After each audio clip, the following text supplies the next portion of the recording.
Hoy vamos a comenzar con unas 3 preguntas que tenemos aquí. Tenemos 3 preguntas.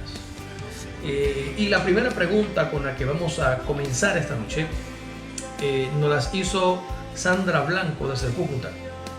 Y voy a leer el mensaje que nos escribió. Dice: hola, buenas tardes, mi inquietud es porque en Génesis habla de animales limpios o puros y de animales impuros en Génesis capítulo 7.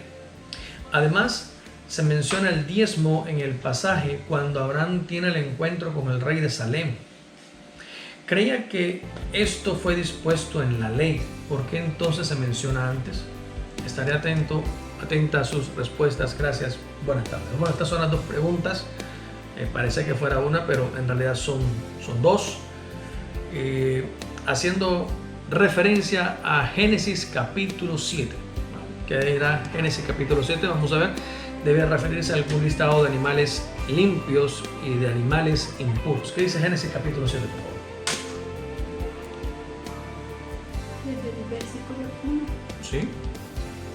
Y Adonai Elohim dijo a Noé: entra tú y toda tu casa en el arca, porque a ti he visto justo ante mi presencia entre esta generación. De todo animal puro tomarás contigo 7 pares, macho y hembra, pero del animal impuro tomarás 2, macho y hembra, y de los volátiles del cielo, puros, de 7 en 7, macho y hembra, y de los volátiles impuros, de 2 en 2, macho y hembra, para preservar la descendencia sobre toda la tierra.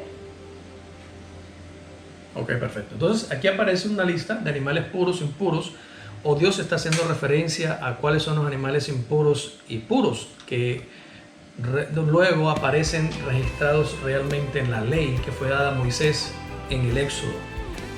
La pregunta entonces, incluida la otra que habla acerca del diezmo, cuando Abraham tiene un encuentro con el rey de Salem, eso creo que está en el capítulo 14, tiene un encuentro con el rey de Salem, dice que Abraham le da los diezmos de todo a Melquisedec. Este es el personaje que aparece allí.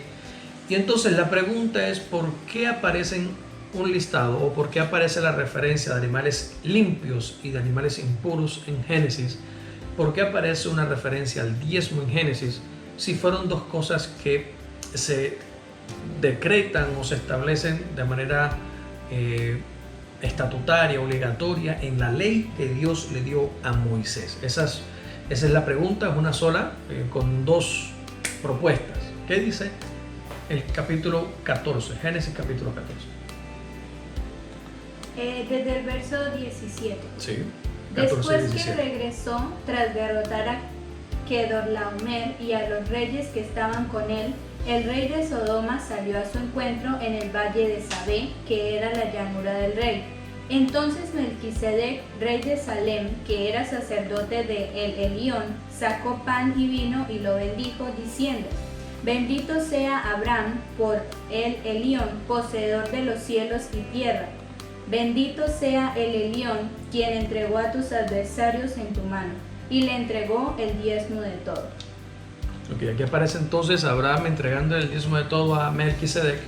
Y entonces la pregunta, reitero, es: ¿por qué aparece una lista o aparecen los animales puros e impuros y el diezmo en Génesis, si fueron cosas que según nuestra hermana Cree se establecieron a partir de la ley que fue entregada por Dios a Moisés en Éxodo capítulo 20? Bueno, hay 2 cosas que tengo que decir al respecto. La primera tiene que ver con lo arqueológico, o con el orden, o con la forma en cómo fue escrito, o cómo fue escrito el Pentateuco: Génesis, Éxodo, Números, Deuteronomio, Levítico y Deuteronomio.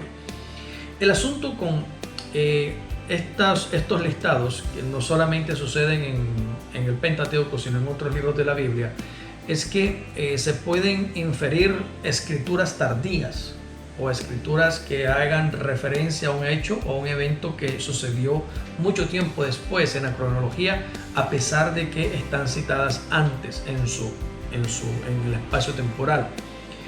Voy a explicarlo de otra forma. Cuando Moisés compila todos los 5 libros de Deuteronomio, Moisés lógicamente es autógrafo del Éxodo, de Números, de Levíticos y gran parte de Deuteronomio.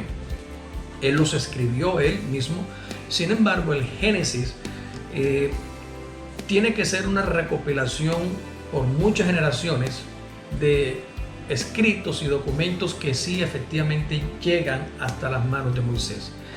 En este caso, muchas de las cosas escritas en el Génesis, o todas, por decirlo así, todas las cosas que están escritas en el Génesis a nivel cronológico antecedieron a la vida de Moisés. Es decir, Moisés no fue testigo de eso, Moisés no estuvo allí. Sin embargo, él es el que compila el Génesis junto con los otros 4 libros que él sí escribe, y cuando él arma entonces todo este compendio, este libro de 5 tomos, tenemos entonces sobre algunas particularidades, y es que hay algunas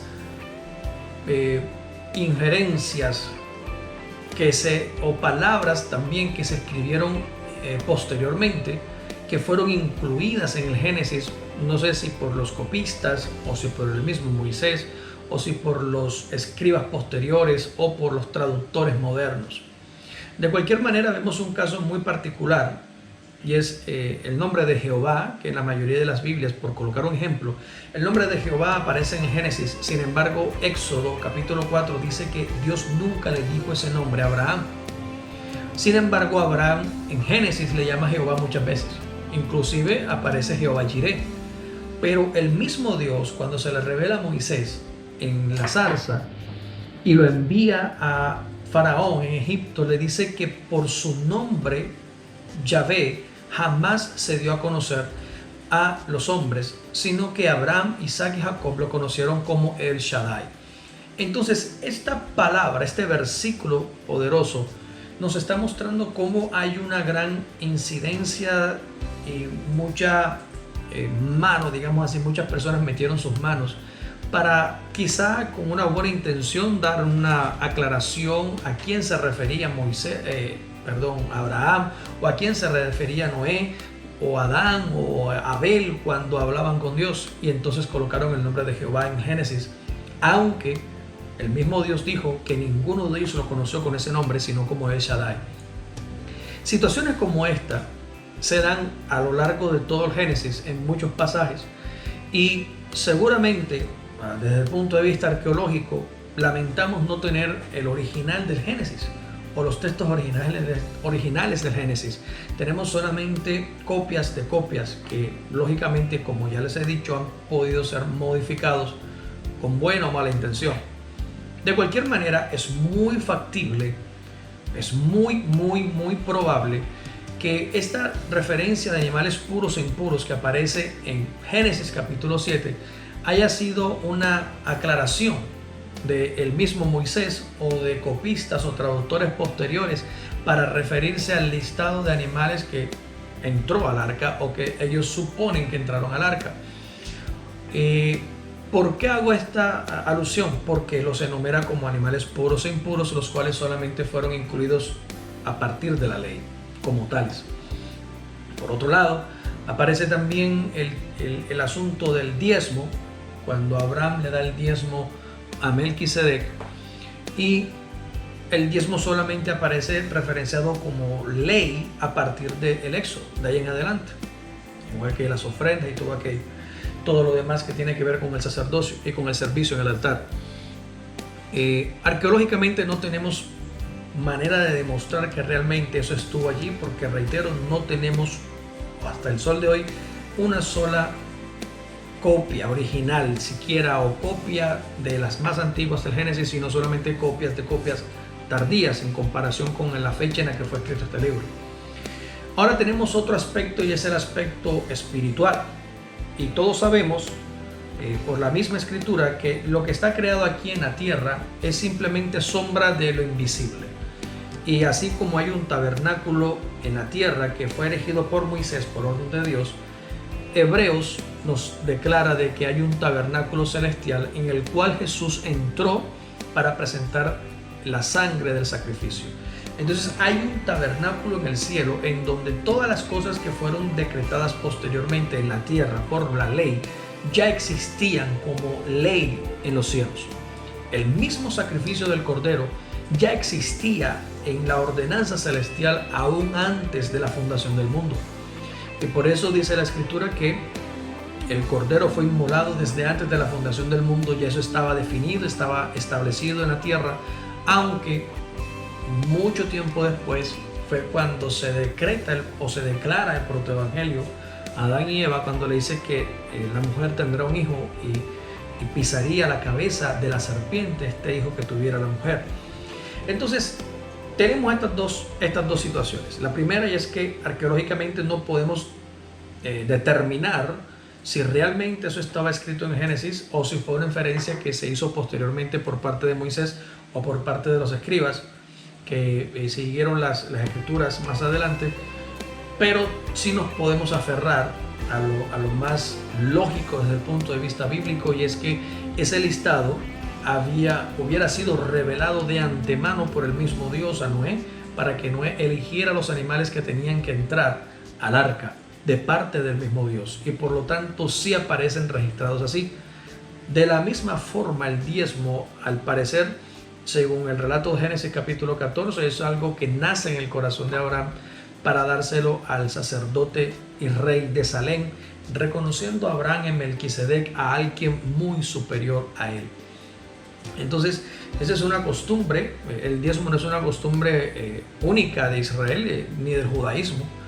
El diezmo hace parte de muchas tradiciones orientales, y en la antigüedad se practicaban con mucha frecuencia estos ofrecimientos, holocaustos, ofrendas. En general se practicaban mucho, y pues no causa ninguna sorpresa de que Abraham, siendo un hombre de una cultura antigua, sienta en su corazón llevar esta práctica que era muy usada y muy común en ese tiempo, para reconocer la supremacía o la jerarquía que tenía Melquisedec sobre él, a pesar de que Abraham era también el patriarca que Dios había escogido para traer una bendición a todas las familias de la tierra. Posteriormente, la ley, cuando es dada por medio de Moisés a su pueblo, a Israel, esta ley trae la revelación de todo lo que Dios quería hacer de su ley celestial y entregársela a un pueblo en la tierra para que siguiera sus ordenanzas y sus mandamientos. Esa es la razón por la que aparece esta lista en el pasado, y es la razón por la que Abraham da el diezmo a Melquisedec. Cosas que posteriormente aparecen referenciadas en la ley, pero que, reitero, ya debieron haber estado establecidas en el reino de los cielos como una ordenanza y un mandamiento. Y aunque arqueológicamente no tenemos evidencia de cuándo se escribieron, sí podemos saber por la misma escritura que son leyes y normas existentes, preexistentes en los cielos, que fueron reveladas paulatinamente a la humanidad, y que en algún momento de la historia, a través de Moisés, llegaron a constituirse en una ley y en estatutos constitucionales para la nación de Israel. Bueno, no sé si queda alguna inquietud, si quedó alguna pregunta o alguna inquietud al respecto de la respuesta que acabo de dar, me gustaría saber.